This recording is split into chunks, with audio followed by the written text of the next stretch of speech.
तुम अगर आज इंटरनेट यूज़ कर पा रहे हो, मोबाइल पर वीडियोस देख पा रहे हो, तो उसके पीछे एक बहुत ही बड़े ऑर्गेनाइजेशन का हाथ होता है।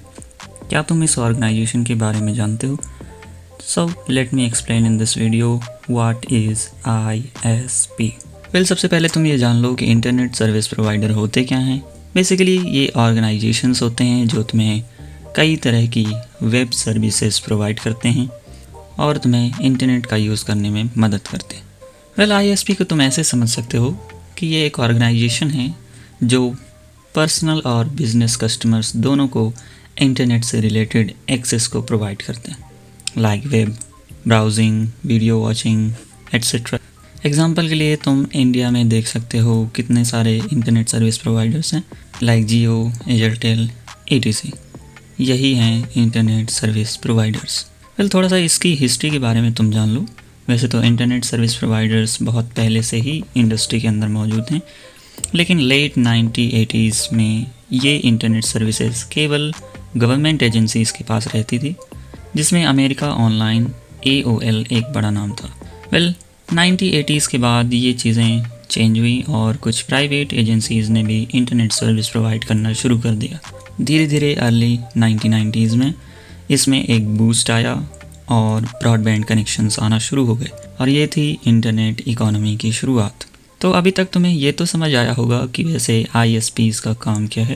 बेसिकली ये हमें इंटरनेट सर्विस प्रोवाइड करते हैं कुछ न कुछ फीस लेके। चलो तो मैं तुम्हें इनके क्लासिफिकेशन के बारे में थोड़ा कुछ बताता हूँ।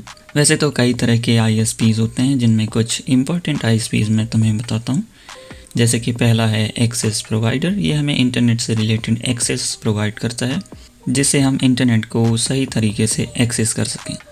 मेल बॉक्स प्रोवाइडर, ये इलेक्ट्रॉनिक मेल डोमेन से रिलेटेड सर्विसेज को प्रोवाइड करता है और स्टोरेज देता है मेल बॉक्स के अंदर, ताकि तुम इन इलेक्ट्रॉनिक मेल्स को सेव कर सको। थर्ड नंबर पर आता है होस्टिंग ISPs। ये हमें इंटरनेट से रिलेटेड होस्टिंग प्रोवाइड करता है। फोर्थ पोजीशन पर है ट्रांजिट ISPs। तो ये हमें इंटरनेट से रिलेटेड सर्विस प्रोवाइड करता है। फिफ्थ पोजीशन पे है वर्चुअल ISPs। इसको तुम ऐसे भी समझ सकते हो कि लोग होल सेल से रिलेटेड जितने भी इंटरनेट सर्विसेज का यूज़ करेंगे वो वर्चुअल ISPs के अंदर आता है। सिक्स पोजीशन पे है वायरलेस ISPs। अब इसके नाम से ही तुम समझ सकते हो ये वाईफाई से रिलेटेड चीज़ है, वाईफाई से रिलेटेड इंटरनेट सर्विस प्रोवाइड करता है।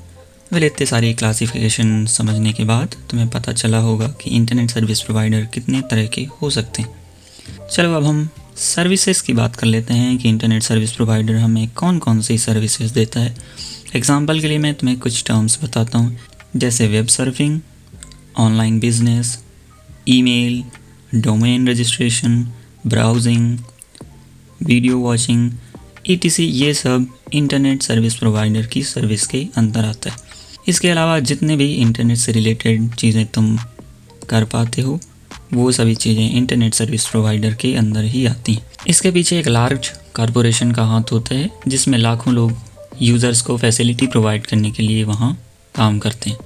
तो आई होप इस वीडियो में तुम्हें ये समझ तो आया ही होगा कि इंटरनेट सर्विस प्रोवाइडर क्या होता है। अगर ये बात तुम्हें समझ में आई तो तुमने अभी तक ये वीडियो तो लाइक कर ही दिया होगा, सब्सक्राइब तो तुम कर ही दोगे। मिलते हैं नेक्स्ट वीडियो में। Till then bye bye.